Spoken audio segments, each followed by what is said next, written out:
Come on, you can do better than that. A big round of applause. And of course, I'd like to also thank Neeraj. Where is Neeraj?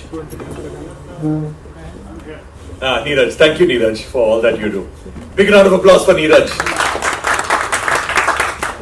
Okay, now I'll talk a little bit about this anthem. Few of you may have been here last year when we had introduced the anthem that I created for last year. Who was here last year? Okay, few of you were last year. Thank you so much for coming back again. So I'm just going to give a little bit of an introduction and how and why we've actually done this. Now, last year I created a version of the national anthem where I had conducted a 100-piece Royal Philharmonic Orchestra, that is a 100-piece British orchestra, performing the Indian national anthem. Now, this was very important for me simply because I've always wanted to record the Indian national anthem with a symphony orchestra. Now, I've worked with symphony orchestras all over the world, and every time I see a symphony orchestra, the one thing that comes to my mind is unity and diversity. Simply because a symphony orchestra has got various instruments. A symphony orchestra has got violins, which is a soft instrument. It's got a timpani, which is a loud instrument. It has got a harp, which is a soft instrument, a bassoon, which is a loud instrument. Now, every instrument has got its own unique identity. And every instrument is not trying to be another instrument. A violin is not trying to be a bassoon is not trying to be a harp is not trying to be a timpani. Every instrument is maintaining their own unique identity. They're not trying to take away somebody else's identity. But at the same time, when the entire orchestra comes together, the orchestra plays beautifully in harmony together and they sound beautiful as one. And that is basically philosophically what India is all about. People from different cultures, from diverse cultures, diverse languages, different culinary tastes, different religions, different political ideologies, everybody maintaining their own unique personality, but somehow the country works as one and it works beautifully as one, unity and diversity. So that's the reason why I wanted to record the Indian national anthem with the symphony orchestra, and I did that last year with the 100-piece orchestra. Now, I thought that this was going to be the penultimate version of the national anthem because I've created many versions even before that. I thought this is going to be my biggest version and my best version of the national anthem. And I thought I'm not going to create more versions after this because I'm not going to be able to better this. But then, after listening to that version of the national anthem for many months, and I'm still very proud of it, I felt that philosophically I've gotten what India stands for in that particular anthem, but not sonically. I felt that the sound also had to be very Indian in nature. So that is when I decided that let's get the best and the most renowned, the most critically acclaimed and the legendary classical musicians to actually perform the Indian national anthem on top of the British orchestra. So what we did is that I pursued all of these amazing classical musicians. I got in touch with Pandit Hariprasad Chaurasia. He agreed. It's amazing just to be in the same room with him, in his presence. It was absolutely amazing. Then got Rakesh Chaurasia, who just won 2 Grammy Awards this year. Then we got Rahul Sharma, virtuoso santoor player. We got Aman and Ayan, absolutely amazing sarod players. Then we got Jayanti Kumaresh, a veena player. Then Sheikh Mehboob, Mr. and Mrs. Sheikh Mehboob, that is the duo which play the Nadaswaram and are pretty much the flag bearers of the Nadaswaram. In fact, they won the Padma Shri award for it. And also Giridhar Udupa, one of the greatest Ghatam players of our generation. Got all of them together. Now the next piece of the puzzle was that there is this institute in India, in Bhubaneswar. It is called Kalinga Institute of Social Sciences. The Kalinga Institute of Social Sciences is easily the most inspiring institute, educational institute, university that you will ever see anywhere in the world. Now, I had visited the Kalinga Institute of Social Sciences multiple times. In fact, I was very, very fortunate to get an honorary doctorate from the Kalinga Institute of Social Sciences. And the beauty of the Kalinga Institute of Social Sciences and why they are world renowned is that they educate, board, lodge, feed, completely free of cost, 40,000 tribal students at any given point of time. 40,000 tribal students are being educated, board, lodge, basically completely 360-degree taken care of by this institute. And what makes it even more special is that they've got 40,000 students who are in their alumni. So they've impacted the lives of over 80,000 students, 80,000 tribal people. They have impacted their lives and they do it so beautifully. The education is absolutely amazing. The food is very amazing over there. The way that they make it, everything is done in such a large scale. So I had a conversation with the Kalinga Institute of Social Sciences with their founder, that is Dr. Achyuta Samant, and I spoke to him about this particular anthem. And I told him that why don't I give a music lesson to your students? Why don't I give a music lesson? And the thing about Dr. Achyuta Samant is that he does not think anything in a small scale. Everything is very, very big. So we decided to do this for 14,000 students. And I did this music lesson for the kids where we taught them the basic rags and we taught them the basic scales of the Indian classical music, and we also taught them rhythms. And this particular lesson was overseen by the folks from the Guinness World Record. The guys from the UK, the Guinness World Record folks.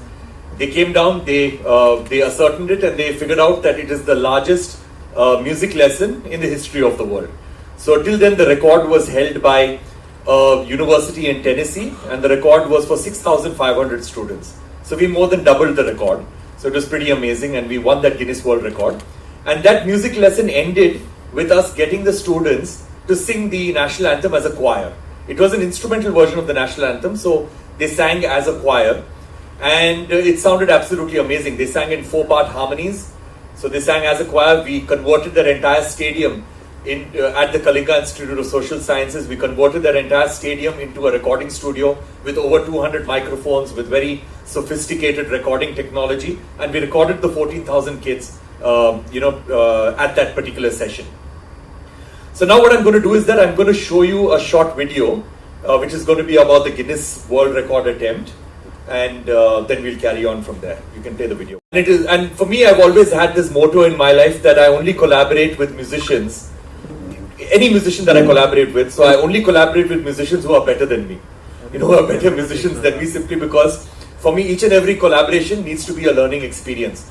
So every single musician that you see over here, whether it, of course, we can't do, no words can describe Pandit Hari Prasad Chaurasia. You have Rakesh Chaurasia, you have Aman and Ayan, you have Giridhar Udupa, you have the Nadaswaram players, Mr. and Mrs. Sheikh Mohammed, you have Rahul Sharma, and you have Jayanti Kumaresh, absolutely amazing musicians. And they basically lifted the arrangement, this particular version of the national anthem, to a completely higher level. So now what I'm going to do is that I'm going to go ahead and play you our version of the national anthem, and then and then we can carry on from there. So if you would please indulge me, everybody will need to rise for the national anthem. Also, it is very important to know, and I told you about the founder of the institute, Dr. Achyuta Samant. He's here with us and he's going to be saying a few words. So please, a big round of applause to Dr. Achyuta Samant.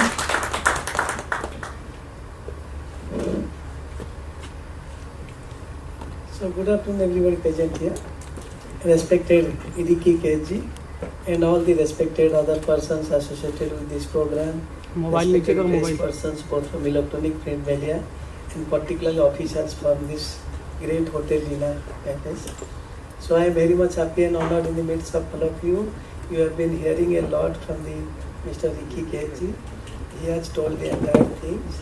We are very much happy that Kalinga Institute of Social Science Keys, a home for 80,000 poor tribal children, 40,000 alumni, 40,000 in the campus. It is a school, it is a college, it is a university. Fully free, fully residential. Ricky Kechi has been great well-wisher and friend of our entire activities, Kid, Kids and myself also. So he has been visiting our place. I am very much thankful to him. This year he has chosen our children to make this record, National Anthem of India, with the entire instruments and the great personalities in music line you have seen. So I express my sincere thanks and gratitude to Ricky Keji for giving such type of opportunity to our 40,000 children at Keys. And we have also made Guinness Book of World Record. It is the 5th time for Keys to get this Guinness Book of World Record. So definitely I hope it will be very good in the on the day that is the 14th August at 5 p.m. when he will release to the entire globe. So I once again express my thanks to all the great personalities associated and also other persons those who are associated with Ricky Cage. And I am myself very much happy that our Keys children, Keys has made many things great for entire India, many awards, many accolades, and particularly it is the biggest in the world that 40,000 children in one place, as rightly has told, fully free, fully residential, 65% of them are girls. So once again I wish this entire Ricky Gage program a grand success and will be definitely accepted by one and all after 14th August at 5 p.m. Thank you very much. I told you the release is on 14th August at 5 p.m. For our Independence Day, which as we all know is on the 15th of August. So we need a lot of support for that particular release. And the release is going to be made by this amazing record label, Universal India. Everybody's heard of Universal India. Everybody's heard of Universal Music. And Universal Music, one of the top labels in the world. In fact, the top label, right? Yeah. Universal Music is the top label in the world, and they're going to be releasing it internationally. So through their global footprint, they're going to ensure that this anthem gets heard everywhere. And the beauty of this is that Universal and me, we've been, I've sort of made my home Universal Music for the last couple of months, and you're going to be hearing a lot of announcements of work that we're going to be doing together in the coming weeks. But nevertheless, this particular anthem, I've not even signed a contract with them. You know, that is the comfort level that we have, and that is how much of passion that Universal Music has for our Indian national anthem and for showcasing something for India. Also, this anthem is going to be completely non-commercial. So anybody can use the anthem for whatever purposes you want, without any need for royalty or whatever. Anybody can use it however you want. And it's basically a gift to the nation. And that's how Universal is going to be releasing it. So I think a big round of applause to Universal Music. And we have the MD of Universal Music over here, Shanajit. So Shanajit would like to say a few words. And the best part is that even he's from Odisha. Thank you so much. Like the first few words, like when Ricky had mentioned this album, like this particular thing, a few days back to us, and he said, "Would you be interested?" We said, "We'd be delighted." This is a 3-time Grammy-winning artist. Like, I think it's a proud moment for us. I think we are the number one world's company, but first we keep artist front and center. This is something that he has made, the national anthem, in his unique perspective, using some of the biggest living legends of Indian classical industry, music industry, and the 14,000 little kids that has come courtesy Dr. Samantha. I think thank you for that. You are doing incredible stuff for the state and the people and the kids. And we take cognizance of the fact music is actually, it ensures that it brings people together. And there's a powerful testament to the power of music. And this particular creative output that Ricky Cage has made will ensure it pays homage to the spirit and diversity of our country, Bharat. This particular unit is going to go live 5 o'clock on 14th of August. And I urge all of you to share, like, and spread this unique power of love. Thank you. About that also. Sure. So basically, as I had mentioned, there was not much work that I had to do when I was working with the legends, and also I've always noticed this through my career in the music industry for the last my professional career in the music industry for the last 25 years now, that people who are legends and people who are extremely good at what they do not have an ego problem, because people say that how is it dealing with this artist, how is it dealing with that artist. So the thing is that none of these people had even the slightest hint of an ego problem or whatever. But anyway, for me, it's always been that whenever I go into a studio, I try not, especially when it is an artist of their caliber, I try not to go very planned into a studio. I go with the basic framework of what I want to achieve right at the end of it.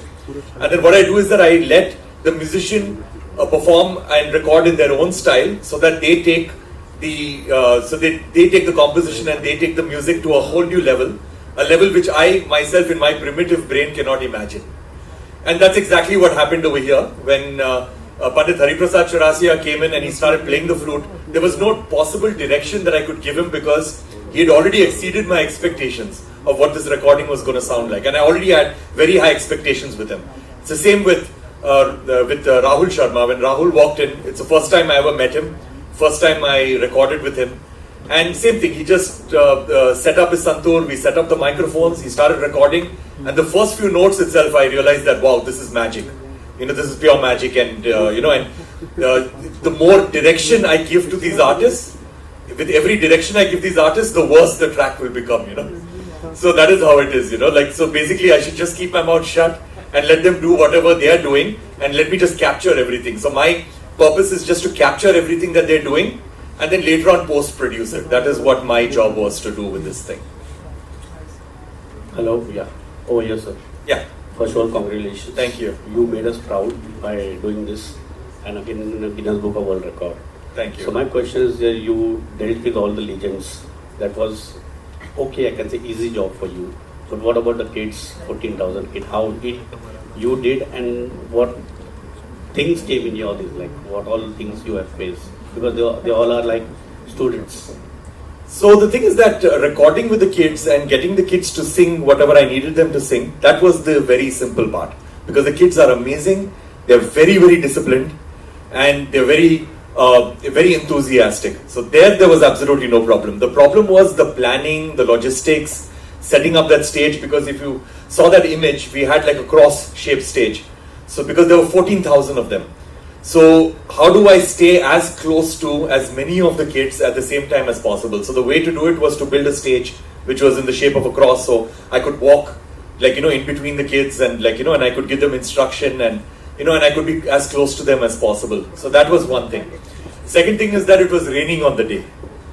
So that was like in the national anthem video, and I'm going to play it back again. You'll notice that there were some raindrops in the video simply because it was raining on the day. But the kids, they were extremely enthusiastic, and they just braved it through the rain, and they recorded the national anthem. And the thing about recording the national anthem is that you cannot sit down in a relaxed manner and sing it and record. Every time you're recording the national anthem, you have to be standing up straight, at attention. So if it was any other song, we could have just got the kids to sit down in a relaxed way and and sing it. But in this case, that was not the case. And the kids also did not want to be relaxed. They wanted to be standing at attention and as steadfast as possible. And it's a testimony to the education that is available in KISS, in Kalinga Institute of Social Sciences. The education is such high quality that the kids are so disciplined, they are so enthusiastic, and they want to give their best to everything that they possibly can do. And that's what I saw in over here. So yeah, so the logistical parts were the difficult things, and the planning and figuring out how we're going to do this, how we're going to do that, because nobody's ever recorded 14,000 people before. Nobody's ever done a singing lesson for 14,000 people before. People have only done less than half of that, or even much lesser than that. So all of this was completely new things that we had to figure out, and we had to figure out new methods of actually carrying this out, and that was the difficult part. But the kids were not at all difficult. That was the easiest part. I want to talk about Samantha sir. So sir, want to know the collaboration with sir that you did it, and first of all, very great job you are doing that, Odisha giving all the tribals all the education free of cost. So how came in your mind to support or whatever you can say collaboration? You see, So, I have already told that Mr. Ricky Keji is associated with our all works, activities, Kit Kiss, myself, for the last so many years. He has already told he visits our place several times. So he has become a family member. And we all know, we all are great fan of Ricky Keji. A 3-time Grammy awardee, great celebrity, music composer, everything. So our children are very much enthusiastic and interested to participate in this program under his leadership. So that has happened. As he has already told, we have been 40,000 children. Really they are just like diamond. They are very disciplined, very nice. They are getting decent life with quality education and everything in one place from standard 1 to doctoral program. That's why I told KISS is school, college and university. So as children are very much interested and Ricky's leadership itself speaks a lot of things. As he has told already, I was there present, how it was raining, just drilling. So it was raining slightly, but children were very calm and quiet and disciplined. That's why it is possible. And KISS has got many good things. It is 5th time Guinness World Record. And many good things, UN status, UNESCO International Literacy Prize, and now 15 students from both KIT and KISS participating in the Paris Olympic now going on. So we are too good in many aspects, which has attracted Ricky Cage to shoot this national anthem of India for this season with these children. Thank you. Hi, Mayur here from Beyond Bollywood. Firstly, congratulations. Unfortunately, I couldn't come in time to watch the video, but I'll catch it on YouTube. We are going to play it again, right? So I just had one question. Obviously, when you, any composer, any singer decides to do a rendition of the national anthem, are there kind of certain protocols laid out by the government which has to be followed? Can you talk about that? And also, I don't know, when you do that, do you also encounter certain bureaucracy? So there are no guidelines laid down by the government, but the constitution says that the portion of the national anthem, starting from Jana Gana Mana till Jaya Hai, till the last Jaya Hai, it has to be 52 seconds. So that is something that is in the constitution. But it's not a hard and fast rule. You can interpret it in your own way. Like for example, there have been versions which have stretched it, made it longer, and and there are versions which are 1 minute and 20 seconds and 1 minute and 30 seconds. But the thing is that the constitution has mentioned 52 seconds for a reason. That when you are asking people to stand up, you cannot test people's patience. So the thing is that if you make it in 52 seconds, number one is that people will stand up for the right amount of time. Second thing is that the national anthem has to be of a certain speed to sound like an anthem. Because if you stretch it very long, then it becomes like a very emotional song or whatever. But if it's an anthem, it has to be of a certain speed. So if you do the whole thing in 52 seconds, then it will be of the correct speed where it sounds like an anthem. So that is something that I followed very strongly. Of course, there is an introduction to the anthem. Like right now, there's music, and you'll see it right now. That there's music as an intro, and it leads into the national anthem. So that is about 40-45 seconds. I've done that, and then the anthem. And the reason why I've put that introduction is that it sounds good to lean into the national anthem with some background music-ish kind of stuff, and at the same time, it gives people enough time to understand that the anthem is going to start, and it gives enough time for people to stand up.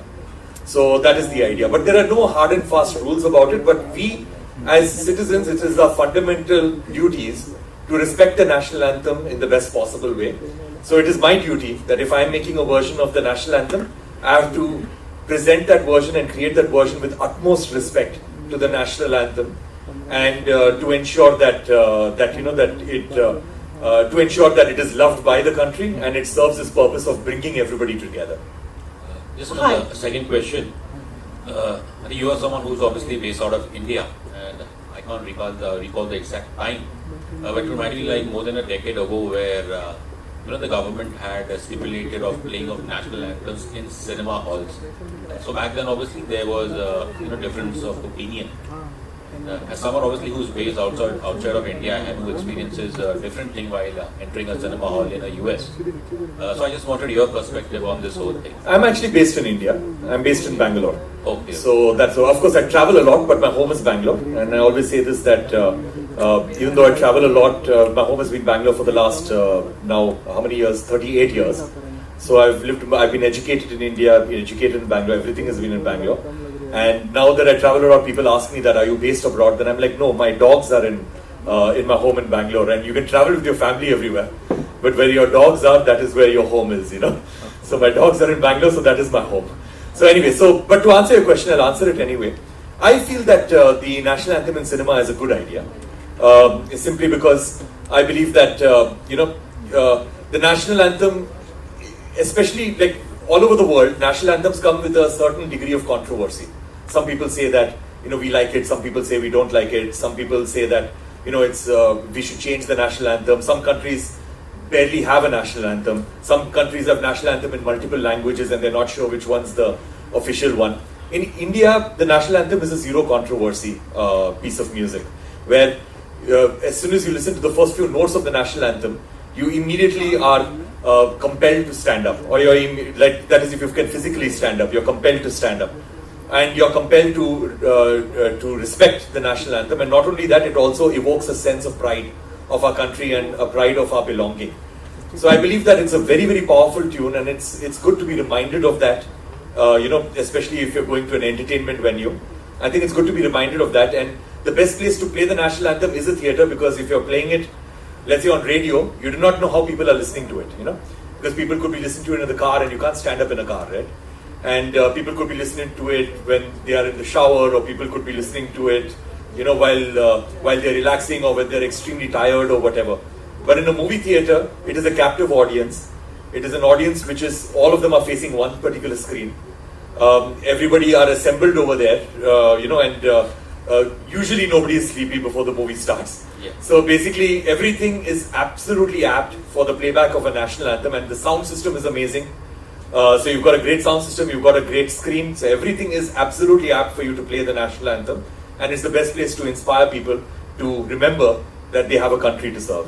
Just one last thing, all these years of my life, starting from school, we all have obviously, sung the national anthem, but I don't know how many of us have bothered really to check the values behind it and the meaning. So you think, is there a need, because the language is such which obviously we don't use in our day-to-day life now, and is there a need for us to understand each and every word behind the national The very anthem? fact that I've created an instrumental version of our national anthem shows that that you just need the feel of the national anthem.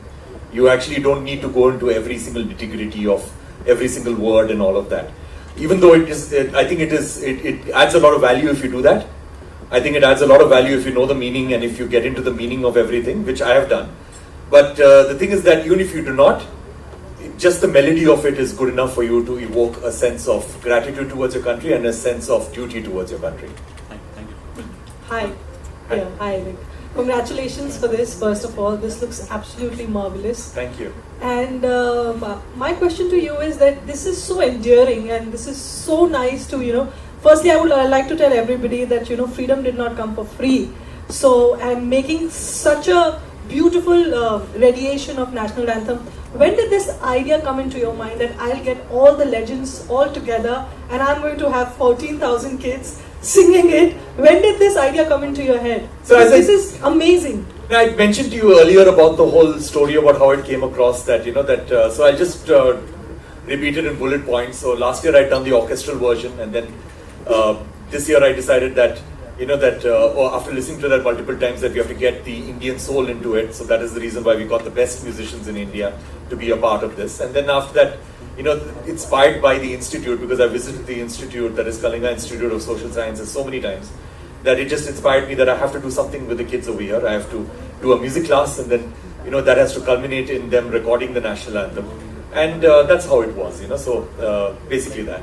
So it wasn't like a sudden aha moment where I thought we have to do all of this. It was a slow progression, and it was a slow evolution into becoming what it is right now. Hi. Hello hello my question is to you is कि ये designing कैसे हुई कि ये track जो रहेगा इसमें मुझे ये इंस्ट्रूमेंटलिस्ट चाहिए because you have work with all the living legends of Indian classical music but उन लेजेंड्स को पर्टिकुलर स्पेस देना और साथ ही साथ उन 14,000 बच्चों को भी स्पेस देना और 52 सेकंड में इसको रैप अप भी करना. Correct, that was a challenge for sure. So, so now when it came to the legends, I'll start with that. All the legends played the whole song. Okay. So when I went to Pandit Hariprasad Chaurasa, he played the whole song. Same thing with Rakesh ji, same thing with Aman and Ayan ji, same thing with Jayanti ji. Everybody played the whole song. And then what happens is that I had to sit down in the studio, and of course the children, they are singing in the background throughout. Okay, that you have recorded on that live performance. On the live, yeah. Whatever you see the visuals, that was the recording of it. Okay. So that was so children are singing throughout. That we recorded in the stadium. So that was not a challenge because they were singing throughout, and I had to score the parts. I had to figure out what notes they're going to be singing at what point in time. Now when it came to the legendary musicians, so we had all of them record the whole anthem. Then I sat in my studio and I selected which parts are sounding good where, and just on the basis of the sound I did that. But to answer your question properly, on the 20th or the 25th, what we're going to be doing is that we're going to be releasing videos, individual videos of each artist. So we're going to be releasing a video with Pandit Hariprasad Chaurasa playing the whole national anthem. Then we're going to be releasing a video of Aman and Ayan ji performing the whole national anthem. So each of these legends that you see, there's going to be a different version with each of them.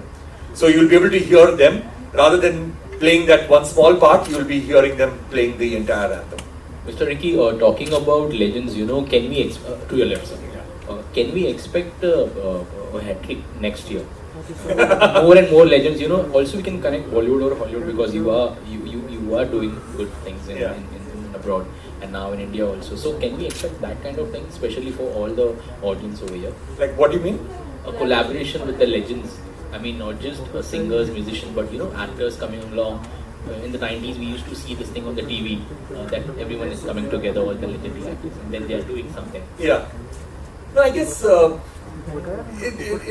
will have to evolve. That is the whole thing. Because right now it's difficult to answer that question. Like for example, Mile Sur Mera Tumhara. I grew up listening to that particular song, and that song every time it starts playing, I get very emotional when I watch it. But then, in today's time, I may be saying something very controversial, but in today's time, do you think something like that will work? Because people just don't have any patience anymore. People want instant gratification. People want things to fit into a reel. And having a song which is about 8 or 9 minutes long. I'll give you an example. My assistant at my studio, I'm not going to name him, but a 23-year-old person.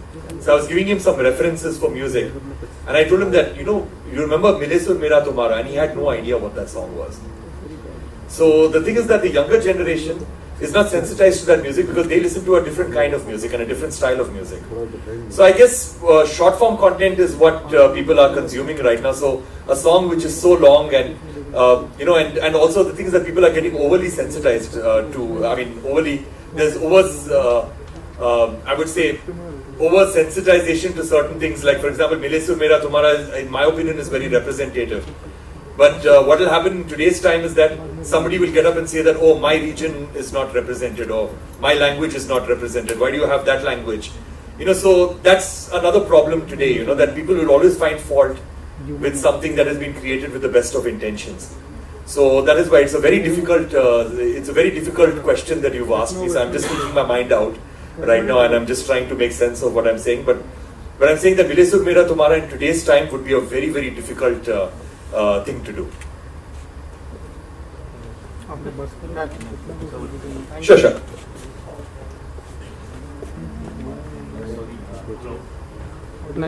The world record already have done it. Will this song of yours, whatever piece of yours, will be played in government, channels and all? Because this is something to the reach which we are looking at, 140 crores of people. So how you are planning to reach those people? So as of now, the idea is that we are giving it free for all. Nobody requires any permissions to use it at an event and all of that. So the previous version that I did last year, that is the orchestral version, a lot of schools and universities took it up across India, and they used to play it for their regular assemblies, and they used to play it for the regular events and things like that. And also, since ours is the constitutional version of 52 seconds, so it works really well for us that that people will end up using the song. So I don't have an answer to your question, but I'm hoping that what you're asking happens. That as many people, we want to encourage as many people to use this version of the national anthem as their version of the national anthem. But more importantly, for the members of the press, if you can encourage everybody for their on Independence Day, everybody puts out a message for Happy Independence Day. So if they can use this video as their message for Happy Independence Day, we would be very grateful. So if you can encourage as many people, because anyway it's coming out at 5 p.m. one day before Independence Day. So if you can encourage as many people to use this as their message for Independence Day on WhatsApp or on social media, on Twitter, on Instagram, then that would be great. What next? What next? No, just concentrating on this right now. Thank you so much. And lastly, I wanted to tell you, very, very important. Now you saw this version of the national anthem over here. Now we've got a virtual reality version of it, where you put on your goggles and and then you can get really close to Pandit Hariprasad Chaurasia when he's playing. You can there is a section in the middle, in the beginning, where you've got a note written by Sri Rabindranath Tagore, where you can go close to the note and you can see what are the instruments being used right at the end of it. You can touch the instrument, you can learn more about the instrument and things like that. It's a proper virtual reality thing. You can see the kids up close while they're singing the anthem. And that virtual reality experience is over here, right at the back. So we have the two gentlemen over there. You can just see them over there. They're waving their hands over there, the two of them. So basically go to them. They've got the Apple Vision Pro. They will put it onto your head, and it's about a 3-minute experience. You all can experience that, and you all can see a virtual reality version of this. So I would encourage everybody to go over there and spend a few minutes and just experience it in virtual reality. Thank you so much. Thank you.